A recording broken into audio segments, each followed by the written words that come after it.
Web computer institute के इस YouTube channel WC classes में आप सभी का स्वागत है। तो जैसा कि इस क्लास में हम ओ लेवल का जो फर्स्ट मॉड्यूल है IT tools and network basics, इस मॉड्यूल का जो चैप्टर है साइबर सिक्योरिटी, इस साइबर सिक्योरिटी टॉपिक से रिलेटेड जो मोस्ट इम्पोर्टेंट क्वेश्चन है उन क्वेश्चंस को कवर करेंगे। जिनमें से पहला क्वेश्चन है एन्क्रिप्शन किस उद्देश्य के लिए उपयोग किया जाता है। तो एन्क्रिप्शन का मतलब क्या होता है, अपने डेटा को जब हम सिक्योर करते हैं यानी कि उस पे पासवर्ड डालते हैं तो हम उसे क्या करते हैं, एन्क्रिप्ट करते हैं। तो एन्क्रिप्शन किस उद्देश्य के लिए यूज किया जा रहा है, सिक्योरिटी के उद्देश्य के लिए यूज किया जाता है। अगला क्वेश्चन आता है फिशिंग। फिशिंग क्या होता है, तो फिशिंग एक प्रकार की हैकिंग होती है। हैकिंग का मतलब जैसे कि अगर हम अटैक देखते हैं तो इंटरनेट के माध्यम से किया जाने वाला जो अटैक होता है उसे क्या कहते हैं, साइबर अटैक कहते हैं। और ये जो साइबर अटैक होते हैं या डिफरेंट टाइप से किए जाते हैं, जैसे कि इंजेक्शन अटैक होता है, स्पूफिंग होता डीएनएस स्पूफिंग होता है और इसके साथ ब्रूट फोर्स होता है और उन्हीं में से एक आता है जिसे क्या कहते हैं, फिशिंग कहते हैं। अब इस फिशिंग में क्या काम किया जाता है, तो एक जो हमें मिलता है इंजेक्शन अटैक। इंजेक्शन अटैक जो होता है ये सबसे खतरनाक अटैक होता है। इस अटैक में क्या किया जाता है कि आपके कंप्यूटर के सॉफ्टवेयर में ही कुछ प्रोग्राम इंजेक्ट कर दिया जाता है और उस प्रोग्राम को इंजेक्ट करने के बाद आप उसके सॉफ्टवेयर को क्या किया जाता है कि उसे उसके कार्य करने के तरीके को बदल दिया जाता है। तो ये सबसे पुराना और सबसे खतरनाक अटैक है। दूसरा जैसे कि आता है डीएनएस स्पूफिंग। डीएनएस स्पूफिंग में क्या होता है कि डीएनएस स्पूफिंग में जैसे कि जो एक वेबसाइट है, उस वेबसाइट को एक तरीके से अपने एक्सेस में लिया जाता है, जहाँ पे क्या करता है एक जो हैकर्स होता है वो आपकी वेबसाइट के कंटेंट को बदल सकता है, होम पेज को बदल सकता है या वेबसाइट पर कुछ गलत जानकारी दिखा जा सकता है या इसके अलावा वह आपके डीएनएस के लिए गलत आईपी सेट कर सकता है, जिससे कि जब भी उस वेबसाइट को ओपन किया जाएगा किसी यूज़र के द्वारा, तो वह वेबसाइट आपकी वेबसाइट या आपके कंटेंट पर ना जाते हुए किसी अन्य वेबसाइट पर या किसी अन्य कंटेंट को एक्सेस कराती है, तो उसे कहते हैं डीएनएस स्पूफिंग। फिशिंग क्या होता है, तो फिशिंग एक ऐसा प्रोसेस होता है जिसमें एक जो हैकर्स होता है वो इंटरनेट के माध्यम से, जैसे कि इंटरनेट के अंतर्गत ईमेल के माध्यम से या इंस्टेंट मैसेजिंग के माध्यम से हमसे हमारी पर्सनल जानकारी या फाइनेंशियल जानकारी या हमारा यूज़र आईडी, पासवर्ड, इन चीज़ों को कैप्चर करने की या प्राप्त करने की कोशिश करता है। तो जब कोई भी हैकर्स इंटरनेट का प्रयोग करते हुए हमारी पर्सनल जानकारी या फाइनेंशियल जानकारी तक पहुँच बनाता है, तो उसे क्या कहते हैं कि उस हैकर ने फिशिंग के द्वारा या क्या किया है, फिशिंग प्रोसेस के माध्यम से हमारी जानकारी को हैक किया है। इसी तरीके से एक आता है सेशन हाइजैकिंग। सेशन हाइजैकिंग में क्या होता है, तो सेशन यहाँ पे हैकर्स के द्वारा हाइजैक कर लिया जाता है। सेशन हाइजैक करने का मतलब होता है कि आपका जो वेब ब्राउज़र होता है, उस वेब ब्राउज़र के जैसे कि वो वेब होम पेज को, कि वेब ब्राउज़र में ओपन होने वाला जो भी वेबसाइट का होम पेज होगा, वो होम पेज हैक कर लिया जाएगा कि जो इससे जब भी हम कोई भी वेबसाइट ओपन करेंगे तो उस वेबसाइट का होम पेज जो होगा वो हैकर के पास ट्रांसफर हो जाएगा या डायरेक्टली वो किसी स्पेसिफिक वेब पेज को हैक कर सकता है। तो जब हमारे वेब ब्राउज़र पर क्या किया जाता है, किसी सेशन को हैक किया जाता है तो उसे हम सेशन हाइजैकिंग कहते हैं। जब हमारी वेबसाइट को या वेबसाइट के कंटेंट को बदला जाता है हैकर्स के द्वारा तो वो डीएनएस स्पूफिंग अटैक कहते हैं। और जब कोई भी एप्लीकेशन में क्या कर दिया जाता है कि हैकर के द्वारा कोई कोड इंजेक्ट कर दिया जाता है, जिससे कि हमारा जो एप्लीकेशन होता है वो अपनी जो यहाँ पर अपने उद्देश्य हैं या एक तरीके से अपनी सिक्योरिटी को छोड़ते हुए अन्य तरीके से प्रोसेस करने लगता है, तो उसे ही हम कहते हैं इंजेक्शन अटैक। और फिशिंग में क्या होता है, तो हमारी पर्सनल या फाइनेंशियल जानकारी प्राप्त करता है, किसके माध्यम से, वो इंटरनेट रिसोर्स जैसे कि वेबसाइट, लिंक या ईमेल या इंस्टेंट मैसेजिंग के माध्यम से। तो यह भी क्या है, एक प्रकार का अटैक है और हैकिंग के अंतर्गत आ रहा है। अगला आता है व्हाइट हैट हैकर्स और ब्लैक हैट हैकर्स। दोनों को एक साथ में क्या बुलाया जाने का मतलब क्या कहा जाता है? तो हैकर्स 2 प्रकार के होते हैं, एक होता है व्हाइट हैट हैकर्स और दूसरा कौन-सा होता है? दूसरा होता है black hat hackers. White hat hackers and black hat hackers are called the together, तो इसे कहा जाता है ग्रे हैट हैकर्स। दोनों में अंतर क्या होता है? जैसे कि जो व्हाइट हैट हैकर्स होता है, व्हाइट हैट हैकर ये ऐसे हैकर होते हैं जिन्हें क्या है ये एथिकल हैकर भी कहा जाता है। इन्हें एथिकल हैकर भी कहा जाता है। तो अगर पूछा जाता है कि एथिकल हैकर कौन होता है, व्हाइट या ब्लैक, तो ये व्हाइट हैट हैकर्स होते हैं और इन्हें गुड हैकर भी कहा जाता है। ये गुड हैकर भी इन्हें कहा जाता है। ये गुड हैकर्स भी हैं क्योंकि ये काम क्या करते हैं, ये क्या हैकिंग प्रोसेस रहता है। तो व्हाइट हैकर हैट हैकर्स उसे कहा जाता है जो क्या करता है, जैसे कि हमारे नेटवर्क या इंटरनेट में सिक्योरिटी को मेंटेन करने के लिए यानी कि सुरक्षा की कमियों को क्या करता है, पता लगाता है और फिर उसके बाद में हम क्या कर पाते हैं, उस सुरक्षा को और भी स्टेबल कर पाते हैं। तो इसका काम क्या है, एक तरीके से अच्छा काम है यानी कि सिक्योरिटी को यह इम्प्रूव करता है। नेटवर्क की जो सिक्योरिटी की कमियाँ हैं, उन कमियों को पता लगाता है, जिससे हमें नुकसान हो सकता है, तो ये नुकसान से बचाता है। तो इस वजह से इसे व्हाइट हैट कहते हैं। जबकि जो दूसरा होता है black hat hackers, black hat hackers किसे कहते हैं? तो जो ब्लैक हैट हैकर्स होता है, जिसे क्या कहा जाता है बैड हैकर भी कहते हैं या बैड हैकर भी कहते हैं इन्हें। क्योंकि इनका जो हैकिंग का उद्देश्य होता है वो किसी को नुकसान पहुंचाना होता है।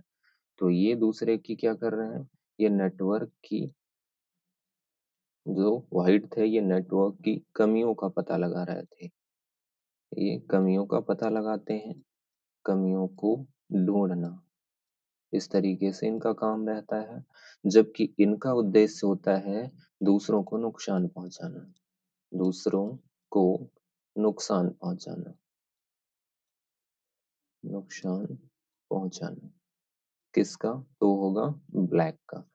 तो फिर इस तरीके से ग्रे हैट हैकर्स क्या करते हैं, तो ये दोनों के बीच का रहता है यानी कि ये व्हाइट हैट हैकर्स से क्या रहता है, डेंजर होता है और ब्लैक हैट हैकर्स से क्या होता है, कम खतरनाक होता है। तो उसे ही हम ग्रे हैट हैकर कहते हैं। अगला था डेटा एंड पासवर्ड की सुरक्षा कौन करता है? तो डेटा एंड पासवर्ड को सुरक्षित रखना क्या कहलाता है? एन्क्रिप्शन कहलाता है कि हम उसे एन्क्रिप्ट करके रखते हैं।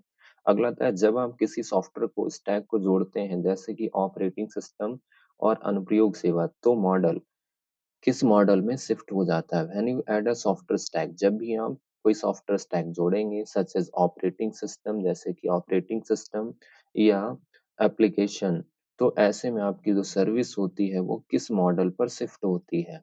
पास मॉडल पे होती है या आस पे होती है, सास होती है? तो जैसे कि जो मॉडल होते हैं ये 3 मॉडल होते हैं और इनका जो नेम होता है, अगर फुल नेम देखते हैं तो पास का फुल नेम क्या होता है? तो पास का जो फुल नेम होता है वो होता है प्लेटफ़ॉर्म एज़ अ सर्विस। इसका फुल नेम है प्लेटफ़ॉर्म एज़ अ सर्विस। जबकि सास का फुल नेम क्या होता है? तो इसका फुल नेम होता है सॉफ्टवेयर एज़ अ सर्विस। जबकि आस का फुल नेम क्या होता है? तो इसका फुल नेम होता है infrastructure, infrastructure as a service. तो इनमें से सही ऑप्शन कौन-सा होगा कि जब हम कोई सॉफ्टवेयर स्टैक जोड़ेंगे, तो किस मॉडल पर, किस सर्विस मॉडल पर शिफ्ट होता है? तो वो सास मॉडल पर शिफ्ट होता है। अगला आता है सिस्टम हैकिंग में सबसे महत्वपूर्ण गतिविधि क्या है? What is the most important activity in system hacking? तो सिस्टम हैकिंग में जो सबसे इम्पोर्टेंट होता है, वो क्या होता है? क्रैकिंग पासवर्ड यानी कि क्या करना? किसी के पासवर्ड को क्रैक करना। अगला और किसी के पासवर्ड को क्रैक करना, ये किस प्रकार की हैकिंग है? जैसे कि जो हमने अटैक, किस प्रकार का अटैक है, इससे पीछे जो अटैक देखा सेशन हाइजैकिंग है, डीएनएस स्पूफिंग है, फिशिंग है, तो ये किसके अंतर्गत आता है? तो ये आता है ब्रूट फोर्स के अंतर्गत, ब्रूट फोर्स। ब्रूट फोर्स क्या होता है? तो यह भी एक प्रकार का अटैक होता है जिसमें एक जो अटैकर होता है, वो क्या करता है हमारे पासवर्ड को क्रैक करने का हर संभव उपाय करता है। हर संभव उपाय करने का मतलब वो अनुमानित तरीके से यानी कि हमारे जो भी अगर पिछले कोई पासवर्ड वो जानता होगा तो हमारे पिछले पासवर्ड वो डाल करके चेक करेगा, या फिर हमारी पर्सनल जैसे कि name, DOB name, mobile number, इस तरीके से क्या है हमसे रिलेटेड चीज़ों को वहाँ पे डाल-डाल कर क्या करता रहता है, हमारे पासवर्ड को एक्सेस या क्रैक करने की कोशिश करता रहता है। तो उसी एक्टिविटी को क्या कहते हैं, ब्रूट फोर्स कहते हैं। अगला, एआई का क्षेत्र जिसमें फिंगरप्रिंट पहचान, लिखावट की पहचान शामिल होती है। तो एआई का वह कौन-सा फ़ील्ड होता है, the field of AI that cover fingerprint identification, कि आपके फिंगरप्रिंट को क्या किया जाता है, आइडेंटिफ़ाई किया जाता है, या आपके हैंड रिटन यानी आपने जो लिख रखा है, आपके लिखावट को क्या किया जाता है, पहचाना जाता है। तो उसे क्या कहते हैं, पैटर्न रिकॉग्निशन। अगला, मनुष्य के द्वारा बनाई गई मशीनें जो इंसानों की तरह सोच सकती हैं, machine made by human that think like robots, तो उसे क्या कहते हैं, रोबोट कहते हैं। तो जैसे कि यहाँ पर जो रोबोट है, रोबोट क्या है, यह एक एआई तकनीक पर आधारित मशीन है। और एआई क्या है, एक ऐसी तकनीक है जिस तकनीक में एक जो मशीन होती है उस वह ठीक वैसे ही काम करती है जैसे कि एक व्यक्ति काम करता है बिना किसी मानव हस्तक्षेप के। और एआई के जो फाउंडर हैं या एआई के जनक अगर पूछा जाता है तो एआई के जनक कौन होंगे? तो एआई के जो जनक हैं वो कौन है? वो है John McCarthy. John McCarthy AI के जनक हैं। इन्होंने एआई की टर्म सबसे पहले कब दी थी? तो एआई की जो टर्म दी थी वो 1950 में दी थी। किसने? जॉन मैकार्थी ने। लेकिन इसी के साथ-साथ में अगर पूछ लिया जाता है एआई कितने प्रकार के होते हैं? तो टाइप ऑफ एआई, एआई जो है ये 3 टाइप्स के हैं। कौन-कौन से होते हैं? तो एक होता है जिसे कहते हैं नैरो एआई, एक नैरो या वीक एआई भी इसे कहा जाता है। दूसरा होता है जनरल एआई, और जो तीसरा होता है वो होता है सुपर एआई। तो एआई कितने प्रकार के हैं? से क्लासिफिकेशन इनका किया गया है, 3 प्रकार से इनका क्लासिफिकेशन किया गया है, नैरो, जनरल एंड सुपर। अगला आता है it is a stand alone malware computer program that replicate itself and separate to other computer. एक stand alone malware computer program होता है जो खुद को क्या करता रहता है, दोहराता रहता है और अन्य कंप्यूटर में फैलता रहता है, जिसे क्या कहते हैं, वर्म कहते हैं। तो वर्म क्या है? एक प्रकार का मेलवेयर प्रोग्राम होता है। अगला, पारंपरिक एआई तकनीकों में आज भी निम्नलिखित को छोड़कर के सभी शामिल है। Traditional AI technology still today include all of the following except. तो उसमें जो पारंपरिक एआई तकनीक है इनमें से निम्नलिखित को छोड़कर, किसे छोड़ करके अन्य सारी चीजें शामिल होती हैं। तो जो एआई टेक्नोलॉजी है वो क्या करती है? पैटर्न का रिकॉग्निशन भी करती है, हेरिस्टिक्स भी है, और इसके साथ साथ में सर्चिंग पर भी काम करता है, लेकिन पैरेलल प्रोसेसिंग नहीं काम कर रहा है।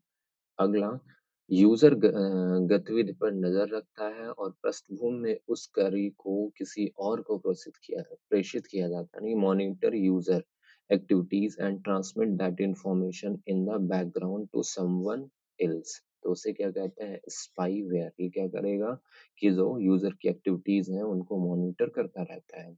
अगला आता है हैकर समुदाय में सबसे अच्छा हैकर किस हैकर्स को कहा जाता है? तो जैसा कि इससे पीछे हमने देखा कि जो हैकर्स के जो टाइप है वो कौन-कौन से हैं? एक जैसे कि हमें मिलता है व्हाइट हैट हैकर्स, दूसरा कौन-सा मिलता है? दूसरा हमें एक ग्रे मिलता है, और तीसरा कौन मिलता है? तीसरा वो मिलता है ब्लैक हैट हैकर्स। सबसे ज़्यादा डेंजर जो होता है वो कौन होता है? ब्लैक हैट हैकर्स होता है, क्योंकि इनका उद्देश्य क्या होता है? किसी दूसरे को नुकसान पहुँचाना, जबकि व्हाइट का उद्देश्य क्या रहता है? कि सुरक्षा की कमियों का पता लगाना, या जो भी समस्याएँ हैं नेटवर्क में उन समस्याओं का पता लगाना। तो व्हाइट का मतलब है, या व्हाइट हैट हैकर्स का जो काम है वो क्या है? वो एक तरीके से सुरक्षा की कमियों का पता लगाना, जिससे कि ब्लैक हैट हैकर्स उस पर कोई भी अटैक ना कर सके। कमियों का पता लगाना। और ग्रे जो होता है वो इसके मिड में रहता है। अब ग्रे का जैसे कि क्या हो सकता है कि यह जो काम करेगा हैकिंग का, या हैक हैकिंग जो कर रहा है उसका उद्देश्य क्या हो सकता है? तो इसका उद्देश्य हो सकता है किसी दूसरे के लिए काम करना या किसी दूसरे की सहायता करना या सहायता ना करते हुए दूसरा ही भी इसका एग्जाम्पल ले सकते हैं, जैसे कि ये क्या करता है, हैकिंग के द्वारा आपके डेटा को चोरी करेगा या इस तरीके से कोई भी गतिविधि कराएगा और इसका उद्देश्य क्या होगा, लाभ कमाना। इसका उद्देश्य क्या होगा, लाभ के लिए, अपने लाभ के लिए ये हैकिंग करेगा। लेकिन इसका जो उद्देश्य होगा वह जो प्राइमरी उद्देश्य ग्रे का नहीं, यह नहीं होगा कि हम किसी को नुकसान पहुंचाएं। इसका मुख्यतः उद्देश्य होगा कि हम क्या करें, लाभ कमाएं। लेकिन ब्लैक हैट हैकर्स का क्या उद्देश्य होता है कि इसका प्राइमरी जो उद्देश्य होता है वो होता है किसी दूसरे को नुकसान पहुंचाना। अगला था क्लाउड क्यूब मॉडल में कितने प्रकार के आयाम होते हैं? How many dimension does the cloud cube model? तो क्यूब मॉडल में जो आयाम होते हैं वो 4 टाइप के मॉड्यूल आयाम होते हैं। अगला क्वेश्चन आता है, आर एस ए का अर्थ होता है, R S A stand for Rivest Shamir Adleman. तो यहाँ पे ये ए ऑप्शन सही है। अगला क्वेश्चन है, पहला एआई प्रोग्रामिंग भाषा कौन सी है? The what is the first AI programming language? तो पहली एआई प्रोग्रामिंग जो है वो कौन सी है? लिस्प है। इसका फुल नेम है लिस्ट प्रोसेसिंग। अगला आता है, साइफर टेक्स्ट क्या है? What is the cipher text? Cipher text किसे कहते हैं? Readable form of encrypted text. एक इनक्रिप्टेड टेक्स्ट जो पाठनीय रूप में है। अगला है non readable form of encrypted text, यानी कि इनक्रिप्टेड टेक्स्ट जो पाठनीय रूप में नहीं है। मतलब एक ऐसी जानकारी जिसे क्या कर दिया जाता है, इनक्रिप्ट कर दिया जाता है। और जब कोई भी जानकारी इनक्रिप्ट होती है तो इनक्रिप्ट होने का मतलब वो इस तरीके के टेक्स्ट में बदल जाती है कि उसे रीड नहीं किया जा सकता है या पढ़ा नहीं जा सकता है, तो वो अनरीडेबल फॉर्म में हो जाती है। तो उसे ही हम क्या कहते हैं, साइफर टेक्स्ट कहते हैं। अगला था, एक इनक्रिप्शन एल्गोरिथ्म टेक्स्ट को बदल देता है। An encryption algorithm replace plain text. तो कौन? साइफर टेक्स्ट जो होता है वो क्या कर देता है, बदल देता है। किसमें? जैसे कि आपने यहाँ पे कोई भी पासवर्ड टाइप करते हैं तो जो हम पासवर्ड टाइप करते हैं वो पासवर्ड कई बार देखते हैं कई सर्वरों पर प्रिंट किया जाता है, पासवर्ड बॉक्स में कुछ टेक्स्ट प्रिंट होता है। अब उस टेक्स्ट को अगर हम देखते हैं तो वहाँ पे मिक्स कुछ भी यहाँ पर X eight three one two dollar three B इस तरीके से क्या होता है, अक्षर होते हैं। अब ये कैसे हैं, ये पाठनीय रूप में नहीं है, अनरीडेबल है। तो ये जो टेक्स्ट दिया गया है यही क्या हो जाएगा, ये हो जाएगा साइफर टेक्स्ट। और यहाँ पे जो आपने पासवर्ड अपना टाइप किया था वो क्या है, आपका जनरल टेक्स्ट है। अगला, इनमें से कौन सा स्कूल आर्टिफिशियल इंटेलिजेंस रिसर्च में शुरुआती लीडर्स में से नहीं था? विच of the of this school was not among the early leaders in the artificial intelligence? तो कौन सा नहीं है, हार्वर्ड यूनिवर्सिटी नहीं है। अगला क्वेश्चन है, ब्लॉकचेन में ब्लॉक किस अनुक्रम में जुड़े होते हैं? In blockchain blocks are linked in what order? तो यहाँ पर जो ब्लॉक्स होते हैं ब्लॉकचेन में वो पिछले ब्लॉक के पीछे, backward to the previous block. और ब्लॉकचेन टेक्नोलॉजी क्या है? तो यह एक क्रिप्टो टेक्नोलॉजी, यह किस पर आधारित है? Crypto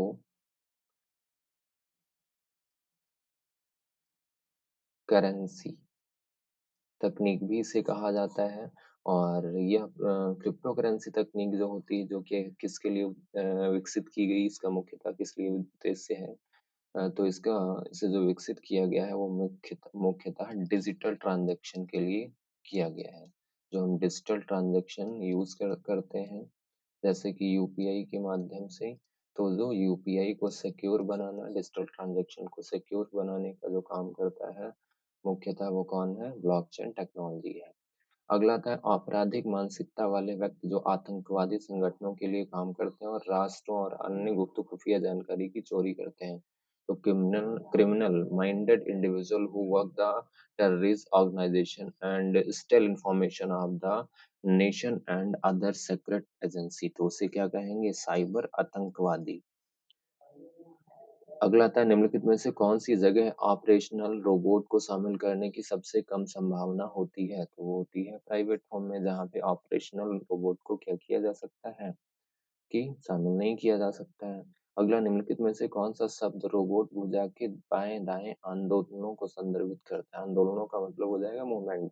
which of the following term refer to the left right movement? तो लेफ्ट एंड राइट मूवमेंट जो कराता है किसको? रोबोट है। अभी जैसे कि एक रोबोट है, तो उसकी जो आर्म्स हैं या भुजाएँ हैं, उन भुजाओं का जो मूवमेंट होता है, क्योंकि एक व्यक्ति की तरह जब वो काम कर रहा है, तो जैसे एक व्यक्ति क्या करता है, अपनी भुजाओं को मोड़ता है, यानी कि दाएँ-बाएँ मोड़ता है, यानी कि हम क्या करते हैं, हाथ को मोड़ते हैं, तो वैसे वो जो एआई या रोबोट मोड़ रहा है, तो उसे क्या कहते हैं?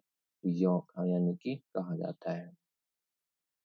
अगला, कौन-सा एक आरपीए टूल नहीं है? Which one is not a RPA tool?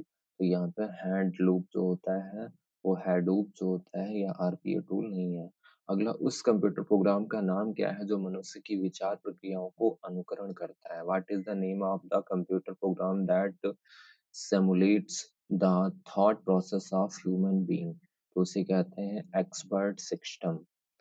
अगला क्वेश्चन है, एक तस्वीर के अंदर जानकारी छिपाने के लिए किस तकनीक का प्रयोग किया जाता है? To hide information inside a picture, यानी कि एक इमेज के अंदर क्या करते हैं, जब अपनी जानकारी को छिपाया जाता है, तो वो जानकारी छिपाने की जो तकनीक होती है, वो क्या कहलाती है? तो उसे कहते हैं स्टेग्रो स्टैगनोग्राफी। स्टैगनोग्राफी एक ऐसी तकनीक है जहाँ पर क्या किया जाता है कि जानकारी को एक पिक्चर में रखा जाता है या छिपाया जाता है।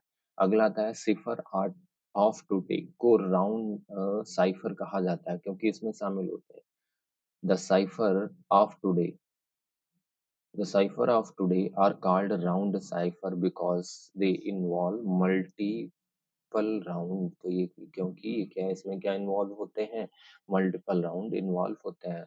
अगला, एक एसिमेट्रिक कुंजी जिसे पब्लिक की भी कहा जाता है, सिफर का उपयोग करती है। कितनी कीज का यूज करती है? जो एक एसिमेट्रिक की होती है, एसिमेट्रिक की जिपर यूज टू कीज, ये दो की का यूज करती है। कौन कौन सी key? Public keys and private keys. अगला, which of these company do not manufacture 3D printers? इनमें से कौन सी कंपनी है जो 3D प्रिंटर को मैन्युफैक्चरिंग नहीं करती है? तो वो होगी एप्पल।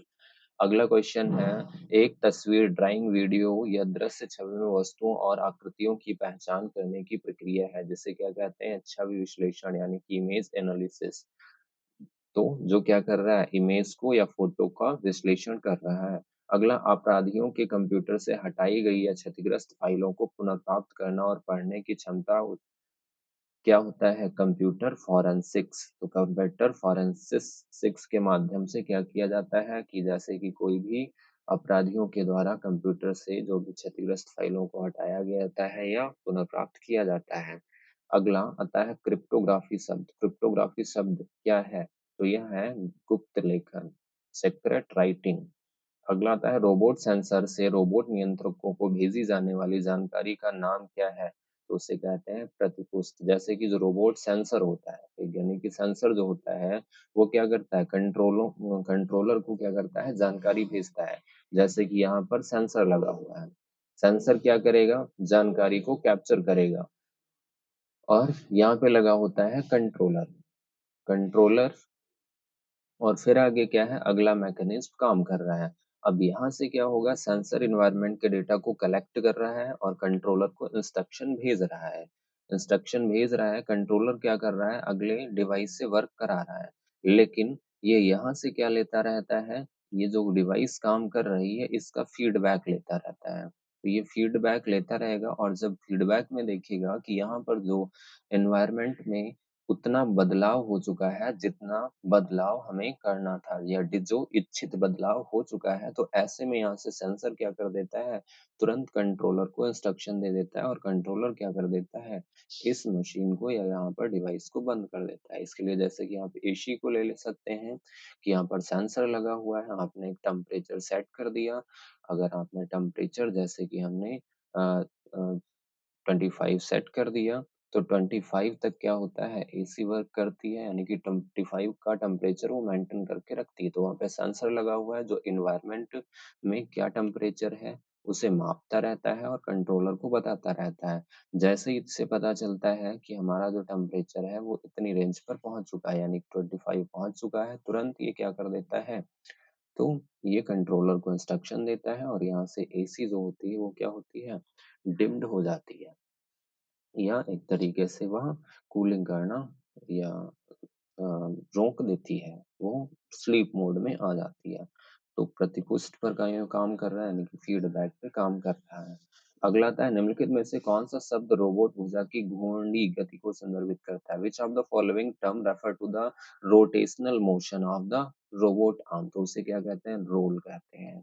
अगला क्वेश्चन है रोबोट इकाई के किस बुनियादी हिस्सों में कंप्यूटर सर्किटरी शामिल है जिसे यह निर्धारित करने के लिए प्रोग्राम किया जाता है कि रोबोट क्या करेगा?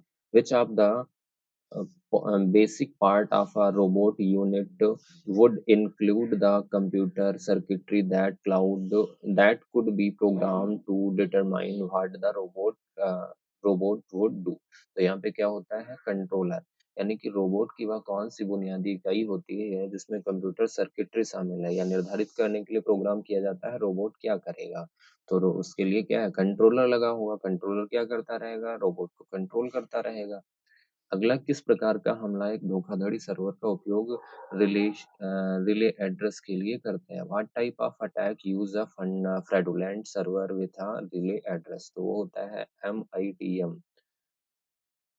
अगला आता है डेनियल ऑफ सर्विस हमले का उद्देश्य क्या होता है? यानी कि जो डेनियल ऑफ सर्विस होता है, जिस तरीके से इससे पीछे हमने कई हमले देखे हैं, तो उन्हीं में से क्या होता है, एक और हमला होता है जिसे डेनियल ऑफ सर्विस अटैक कहते हैं। और डेनियल ऑफ सर्विस अटैक एक ऐसा अटैक होता है जिस अटैक में क्या कराया जाता है कि to overload a system so if it is a no longer operational यानी कि किसी सिस्टम को ओवरलोड करने के लिए बंद किया जा सके कि जब भी ओवरलोड किया जाएगा किसी के यूजर के द्वारा सर्वर पर अगर ओवरलोडिंग की जाती है तो उसे क्या कर दिया जाएगा, बंद कर दिया जाएगा।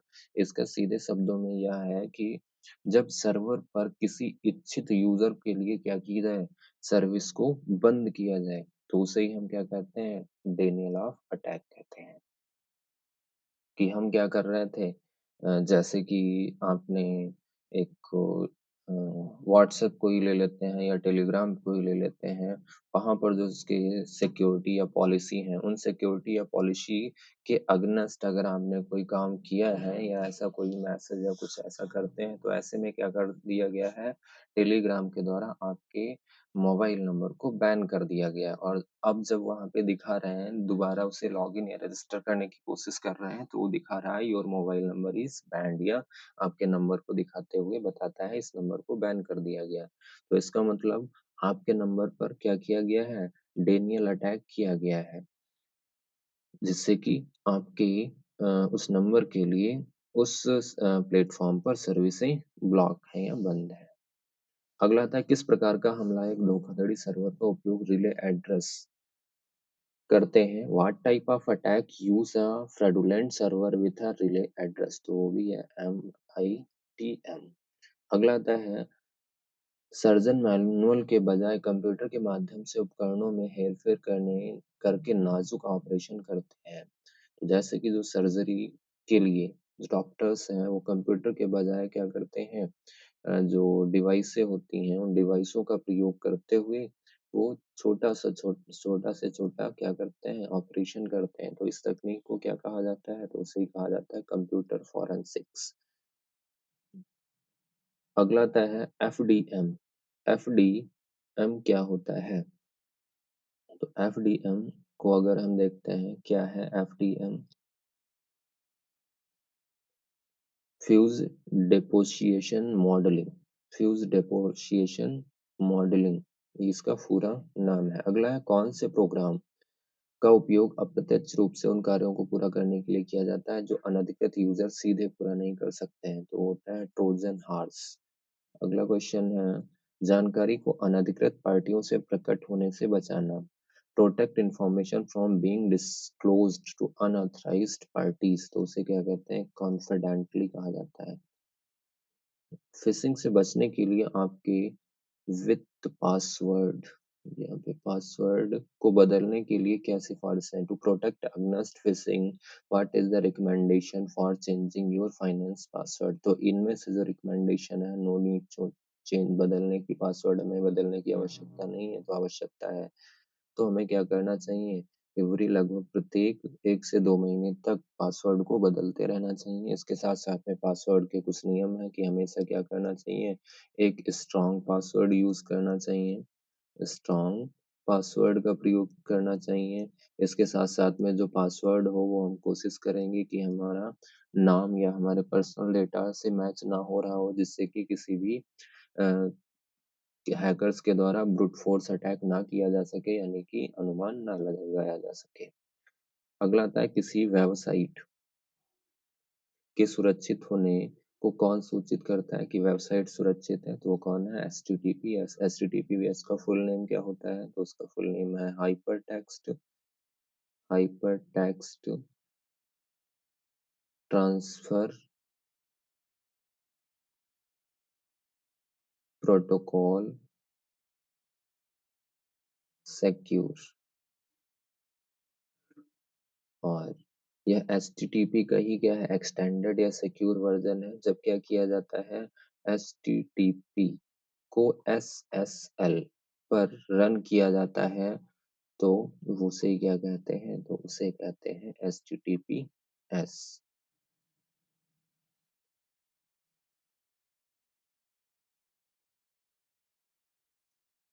और एचटीटीपी इसका जो होता है, इसका अगर पूछा जाता है नेटवर्क पोर्ट नंबर क्या होता है, तो इसका नेटवर्क पोर्ट नंबर ये किस पोर्ट पे काम करता है, तो वो होता है इसका A1 443। जबकि एचटीटीपी का पोर्ट संख्या कितना होता है? तो इसकी जो पोर्ट नंबर होता है वो होता है 81। और ये दोनों प्रोटोकॉल, यह एचटीटीपी प्रोटोकॉल ओएसआई की किस लेयर पे काम करता है? तो यह ओएसआई की एप्लीकेशन लेयर पर वर्क करते हैं, या ओएसआई की एप्लीकेशन लेयर प्रोटोकॉल है। नेक्स्ट क्वेश्चन, ओटीपी के रूप में भी जाना जाता है किसे? Dynamic password, stable password, static password, dynamic password. तो ओटीपी क्या है? एक डायनामिक पासवर्ड होता है जो रियल टाइम जनरेट होता है, और जहाँ पर भी डायनेमिक वर्ड आ जाए तो डायनेमिक का मतलब है रियल टाइम जनरेशन, या क्या हो रहा है? रियल टाइम जनरेट हो रहा है। अगला क्वेश्चन है किस प्रकार के हैकर्स हैकर समुदाय में सबसे कुशल हैकर होते हैं? These type of hacker are the most skilled hacker in the hackers community। तो होते हैं elite hackers। अगला आता है निम्नलिखित में से किसे साइबर सुरक्षा का पर्याय माना जाता है? Which of the following can be consider as a synonymous of cyber security? तो उसे कहते हैं नेटवर्क सिक्योरिटी। ऑनलाइन पर्यावरण से संबंधित उचित और नैतिक व्यवहार की खोज को कहा जाता है exploring appropriate and ethical behavior related to online environments is called cyber security। अगला क्वेश्चन है बिटकॉइन किस ब्लॉकचेन पर आधारित